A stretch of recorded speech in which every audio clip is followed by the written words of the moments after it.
Well, hello everyone. My name is Tim Lee. I am director and founder of Collaborate MK, and this is one of a series of interviews for members of Collaborate MK that have the gold membership option. And today I'm in conversation with Helen Christopher, founder of Beansprout Accountancy. So, hi Helen. Hi Tim. Yeah, great to see you. And so tell me, where did your career start, and what led you to forming Beansprout? It started too many years ago for my liking. I started out training with Pricewaterhouse, one of the big six at the time, as an auditor and then part of their corporate tax team.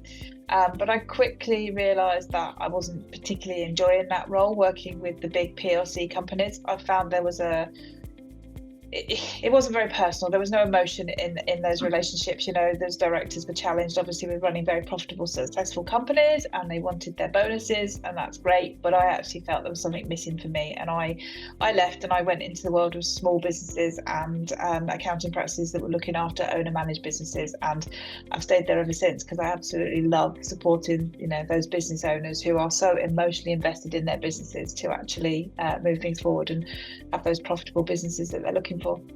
Yes. So that's where it started. Yeah. No, I can certainly see that vision of you wanting to do that as well. Now, I've known you quite well over the last few months, and that's a great thing I to think do. There's a natural feeder, nurturing type of person in me, and just supporting and helping small business owners is really, really important to me. And that's the ethos behind Beansprout, really. So I had a corporate career for many years, working in accounting practices, running them for other people. The last corporate role I had, I'd set up a business from scratch for the shareholders, grew it to a considerable number of clients, sort of over 1,200 clients, 15 members of staff. Over £1 million turnover. But things changed. The business was sold for various reasons, retirement, that kind of thing. And the way the business was going with the new ownership just didn't align with what I wanted to do, what I thought was right in terms of, the service and the way we treated clients, the way we treated staff. Everybody became a bit more of a number, and it became a bit more of a process in a factory, and it just wasn't for me. So, I never dreamt I'd leave that job. I thought I would probably stay there till the end of my days, and decided that environment just wasn't right for me. It didn't fit anymore. And then I thought, what on earth am I going to do? Because I think I'm unemployable. I have been the boss for so long. I can't see me going back into the world of employment and taking instruction. And I thought it's now or never, really, at the end of the day, because I thought about starting a business before, but there were always loads of reasons not to. Mortgage is too big, kids too young. My husband works in construction. He'd unfortunately been made redundant a few times. Why would I risk a secure income? But it really was a case of now or never. And obviously, at the time, I was working with Kevin, the other co-founder of Beansprout, and he was having similar feelings. So it just felt like the right time to give it a go. And absolutely terrific, and very, very understandable. So what is a typical day for you exactly? At the moment, it's a bit of a juggle. Obviously, when you start a business, you're going to be doing an awful lot of the tasks yourself. So I am that typical business owner right now who is juggling client work with making sure I'm finding time to work on the business. So, this morning I have prepared a tax return. I have done a set of management accounts, but I've equally had a conversation about some marketing and some strategy with our marketing lady. And, there's going to be a conversation later today about an event we're putting on. So it's that constant juggle between working on and in the business for me at the moment, whilst we look to bring now team members on board. Yes. And it's great that you have that all-round help as well for very much business support on top of the accountancy side of things. So that's marvellous. So what sort of services do you offer exactly? Everything you'd expect an accountant to offer. So, we use the mantra numbers, narrative and nurture. So the numbers bit is your accounts, your tax returns, VAT, payroll, everything you'd expect. But that narrative piece is around explaining those numbers. So we offer the management account services. We offer sort of us acting as your outsourced financial director. So we will come and look over those numbers with you, and we will explain what they mean, the story they're telling you, the challenges that might be coming up. We'll sit with you and nurture you to make sure that you're clear and confident, you understand how it all works. And then we'll do things like strategy days. So, for instance, recently talked to a business that wanted to introduce a loyalty scheme. What might that look like? What would the structure look like? how would that affect the profits? I've, sat with people and talked about when they can afford to bring in staff, when they can't. So that whole financial strategy and looking at forecasting and budgeting is something that we're really keen to do as well. And then education is quite high up in what we do. So we hold lots of either online courses or little workshops. And we have got an online course as well explaining how limited company finance works. So there's a really strong education piece just to give people confidence and to take away this thing that numbers are scary. They don't have to be at all. No, just need to be put across in a professional manner as you do, and so on. Yeah. That's what the majority of business owners need, but just need, and that guidance is absolutely vital. Marvellous. So what is your main goal for Beansprout?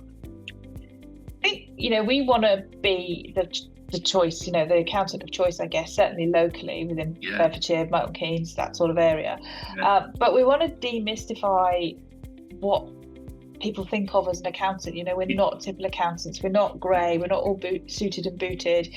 You can ask us questions. We are human. We do have a sense of humour. Because I think there is still this stereotype that, the accountant can be a bit aloof. They only talk to you at the end of the year. They can be quite scary.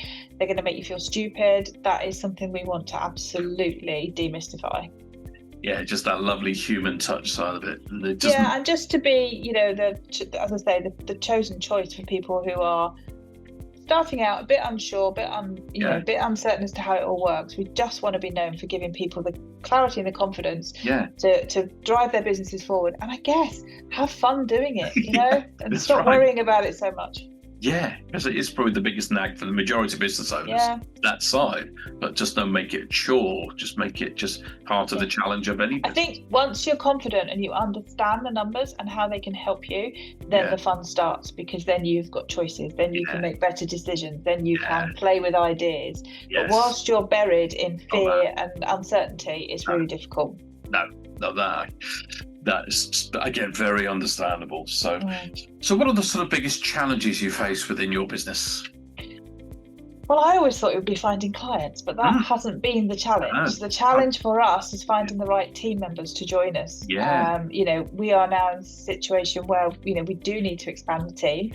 We're ready to do that, but finding people that are the right fit, that have the right attitude towards clients and live and breathe the same values as we do, is actually proving a little bit more challenging than we thought. So that's our biggest challenge right now, making sure that whoever comes in and joins the team is right for us and our clients.